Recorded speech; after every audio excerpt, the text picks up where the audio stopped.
Another way is to not interrupt the airstream, but briefly close a hole below it.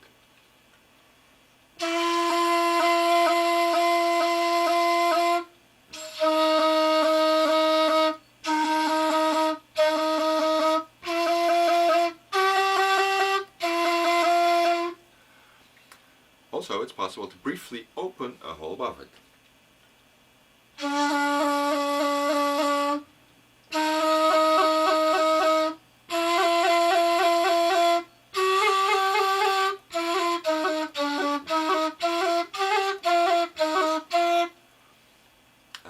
These are all techniques to enliven the sound and give you several tools to express yourself.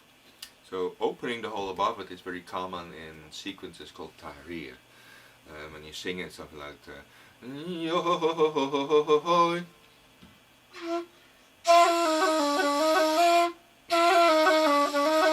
it's really,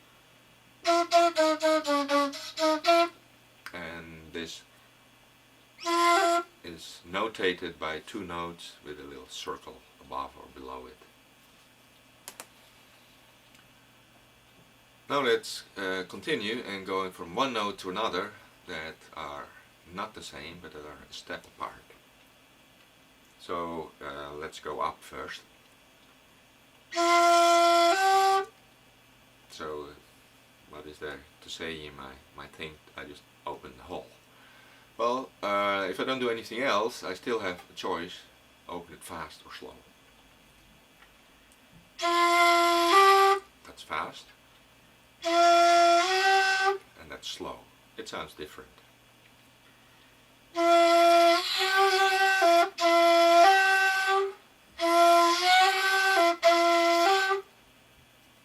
Closing the hole is of course the same thing. You can do it fast or slow.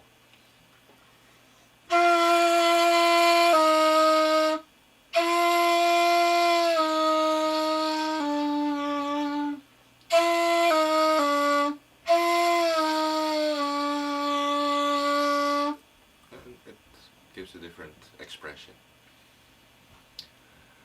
In addition to just varying the speed of opening the holes, you can also briefly sound another note, a grace note. This is again very common, and the grace notes are usually so short that you don't perceive them as pitch, but more as a clicking. So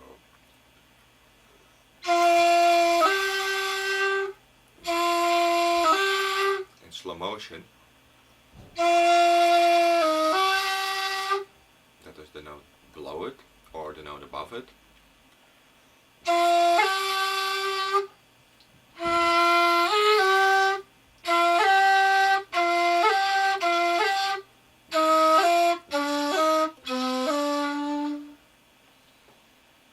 Going down, you can briefly open one of the holes above the first note.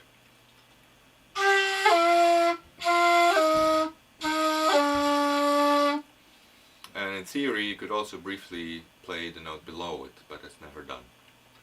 I guess it doesn't sound very good. The ney has 4 registers, actually 5, and they're called bam, zier, gish, paskies.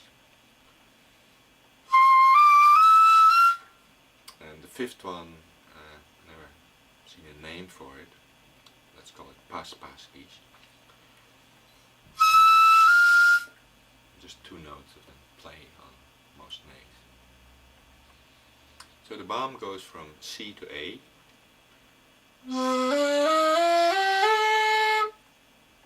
And then there's a missing note, the B flat or the B. And then the next note is in the zier. Traditionally, phrases in bam remain in bam. They're not mixed with the zier or the gish. And phrases that are in zier and gish can be mixed because the zier and the gish sound almost identical, so you can mix them. but the bam and the zeer are not mixed usually.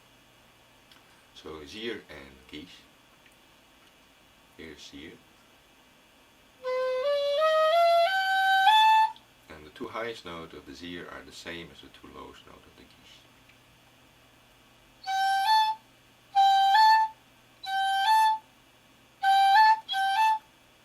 So you can connect them.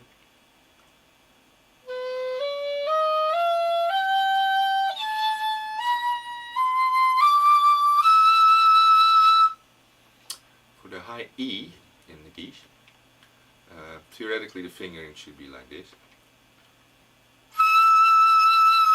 But the note tends to be a bit unstable and a bit flat on some nails, so a trick that works is to also close these holes.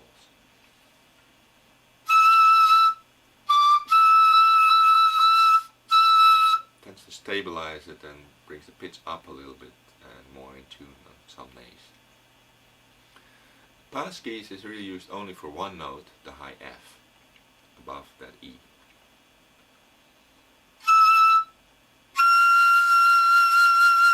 The other note in pass keys can also be reached in zeer, in a geesh, excuse me.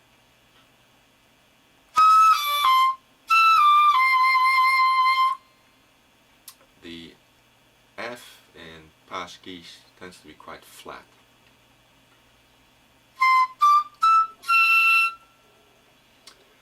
The F in pass keys, fingered like this, however, is a little higher.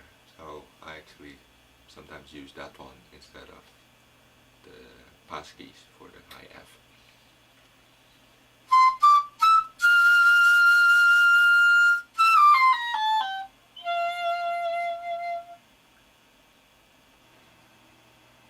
To learn to imitate the voice on Persian, it's important to listen to Persian singers. If you don't have a Persian singer handy, you can work with recordings. There are two radifs available for voice, one by Davami and one by Karimi. I'll use the one by Karimi in this example. You can find these CDs online. There's also notes available, such as this one. And you put on the CD and try to play along with it. Try to imitate the Persian style of singing. I'll do one as an example here. رضوی با تحریر جواد خانی. من ز مسجد به خرابات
از روز ازل حاصل فرجام